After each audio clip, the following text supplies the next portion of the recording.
Hello everybody, welcome to the latest Inside Rovers away days preview. Rovers making the trip to MK Dons in Sky Bet League One this weekend. Joining me to look ahead to that one, editor of the Doncaster Free Press, Liam Hoden, and BBC Radio Sheffield commentator, Tom Biltcliffe. Liam, a slightly different test this weekend to the one Rovers faced at Cambridge on Tuesday night. MK Dons flying high, but a chance for a rare league double this season.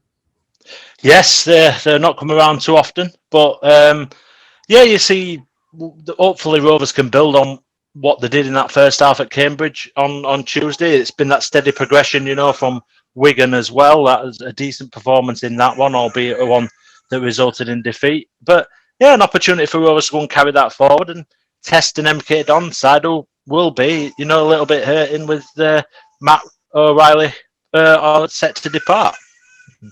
Tom, they've obviously lost a couple of players in January, MK Dons, the goalkeeper Fisher and now O'Reilly as well. How do you see that impacting them? Because, of course, two players in the spine of the team, and we all know from previous experience how that can hurt a team. Yeah, the loss of... I think Russell Martin actually wanted to take Matt O'Reilly with him to Swansea as well as the goalkeeper Andrew Fisher, and then he's opted for Celtic. I looked and, O'Reilly's got 7 goals from midfield, which more than anyone has got for Rovers this season.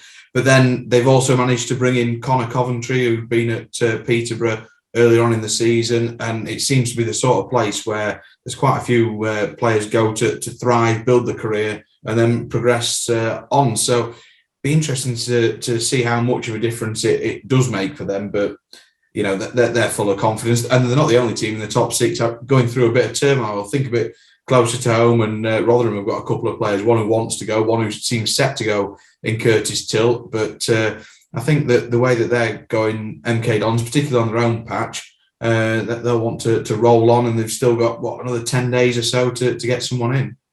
Liam, it's always a difficult place to go, isn't it? They've sort of had the edge over Rovers more often than not at Stadium MK, but it's a pitch and an arena where if you're not motivated to go and play your football there, then you never will be.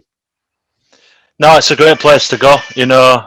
Whatever you think of the club, it's a fantastic place to go and play your football. A nice big open pitch that plays right into their hands. They're a very, very good footballing side who look after the ball really, really well. So Rovers have got to be on the guard. We've seen Rovers go a little bit more direct. Into the front man and trying to pick up those loose balls, but they've got to look after the ball as much as possible. Otherwise, they can get passed out of the game easily in this one. But there is that space to play into. We've seen Rovers, as I said, going a bit more direct, playing into the channels, playing into the front man.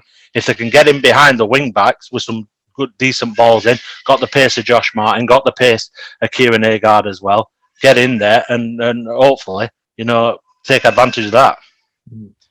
Tom, the reverse fixture is probably the only time the games Rovers have won this season where, the other 3 have all been against teams where you've been looking at it going, Rovers have to win this. The MK Dons one is sort of the anomaly in there, isn't it? When nobody probably gave them any backing going into that.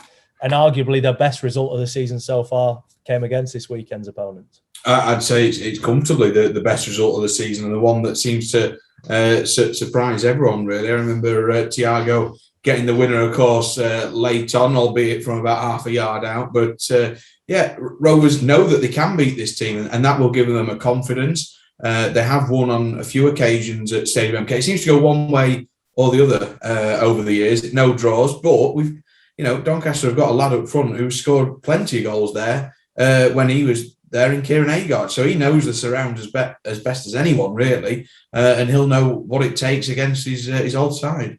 Yeah, I think it's the first of 3 straight games for Kieran Agard where he'll come up against a former club. So he seems to be edging closer to that first Rovers goal, isn't he? He was quiet-ish against Wigan, played out on the right. Cambridge, of course, he had a couple of chances. You feel like maybe that first goal isn't far away for him. Well, I just... The way in which... Do you remember Martin's free kick in the first half, which rattled the crossbar? That all came about through a through ball. And the centre-back was out of position, and he had no option but to pull Agard down. And that was the first time in a long time that basically a through ball for a Rovers centre-forward has looked promising. I can't remember the last one. And all of a sudden, you've got defenders thinking, we're in trouble if we let this lad through. If he had gone through, he'd have got his shot away, who knows. And I thought Josh was unlucky rattling the crossbar from 20, 25 yards. Liam, I think we mentioned on iFollow that perhaps the addition of Agard has taken the pressure off Dodu a little bit. He got his goal on Tuesday night. Are you hoping to see a little bit more from him in terms of putting the ball in the back of the net more often in the second half of the campaign? Yeah, definitely. I think, as you say, taking that bit of pressure off him. I think there were a period where Joe almost felt like he had to do a bit of everything. So he was straying away from the area where you want him to be as effective. He knows now if he has to do that, there's going to be somebody else that can slot into that position and take up on that responsibility. But he also knows he's got players just off him who can provide that bit that he felt he was having to provide in coming out wide and picking up the ball. So yeah, hopefully it releases a bit of that weight. I think he's looked like a player with less weight on his shoulders in these last couple of games. He's got a clear instruction of what Gary McSheffrey wants from him, what he wants him to do, the position that he has in the team. So hopefully he can kick on from here and start banging in a few goals. And of course, the potential for a debut for Ollie Younger as well, who only arrived in midweek from Sunderland. It sort of fits the mould of, I suppose, what Rovers are trying to do in the long term of bringing players in of the right calibre, the right age, similar to Joseph Olowu. And if he does come in, I suppose that gives Kyle Noyle an opportunity to slot back in of his more favoured right back. I think that's a big thing, being able to play players in the natural position. I think Kyle's not done bad at all in slotting in at centre half, but he's a right back, and you want two centre halves. Rovers are in a difficult position where they can't afford to ship goals. While they're still getting up to speed in terms of being in front of goal themselves. And yeah, Ollie Younger, by all accounts, Sunderland would have been happy to keep him on board. They see him as a very reliable backup for what they've got. Obviously, he's not had a massive amount of opportunities, but when he's come in, he's impressed, and people I spoke to have backed him to go on and have a very good career in the EFL. So hopefully that's with Doncaster Rovers. I can see where Gary McSheffrey were coming from when he were likening it to the move for Joe Wright. And we all know how well Joe Wright did for Doncaster Rovers over the years. And yeah, it's a decent. I think it's a decent signing. They spoke to him on Thursday, and he's very level-headed. Very confident, which young players not necessarily are when they speak to the media, having not had a tremendous amount of experience doing it. But yeah, I can see this one working out for Doncaster Rovers. Got an exciting young centre-back pairing in Ollie Younger and Joseph Olowu, and a couple of players there who seem to be fairly confident. You want a bit of experience in there, and fingers crossed it won't be too long before Tom Anderson's back to provide that. But I think two lads who seem beyond the years in terms of how the personalities and the characters are out on the pitch. Tom, how important is it that Rovers use the first half at Cambridge in a positive way and don't feel it as another body blow, if that makes sense? It's so easy, I suppose, to look at it and think, well, we've thrown the kitchen sink at them and still found ourselves 1-0 down. But the flip side of that is look at the amount of chances created. If you continue to apply yourselves in that manner, not every game is going to go away from you like it did on Tuesday.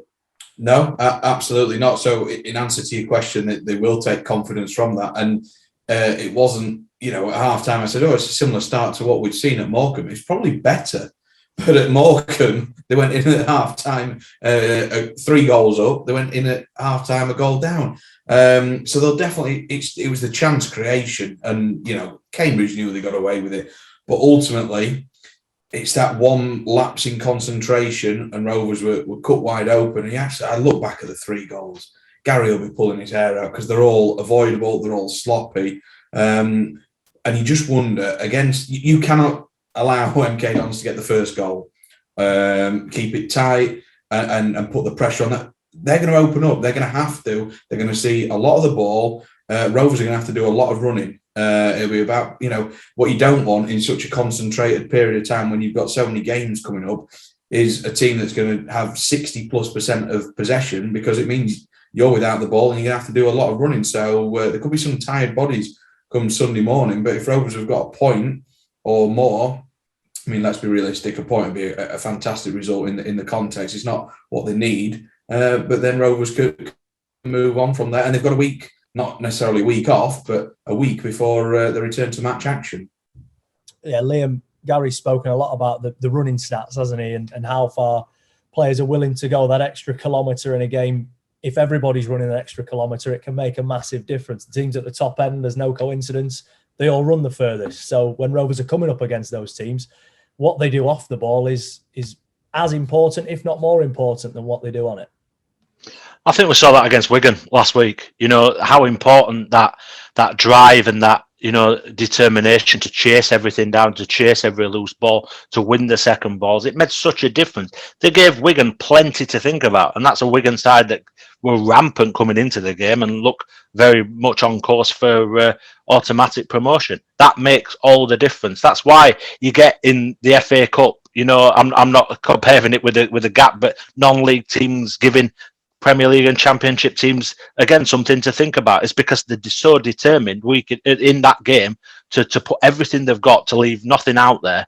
And that's what Rovers need to do in every game. As Gavin McJeffrey said, that's the benchmark, that's the baseline for every performance that follows. They've got to get up to speed with being able to do that, but that's what they've got to do. And then we know that there's individual quality within that side. We know, even with the new additions we've seen already in terms of Kieran Agard and Josh Martin, we know all about what Kieran Agard can do. We had a hint of what Josh Martin can do with that bits of individual quality. You provide that benchmark, you work your socks off, and then allow those players to come into their own and really make it count. And Josh Martin said, Tom, didn't he, on Tuesday night, hinted towards it, maybe having a point to prove against MK Dons. Strange how football works. His second appearance for Rovers is going to come against the team he spent the first part of the season on loan with. If I'm an MK Dons supporter, I'm thinking the last thing you want is to come up against a player who's got a point or two to prove.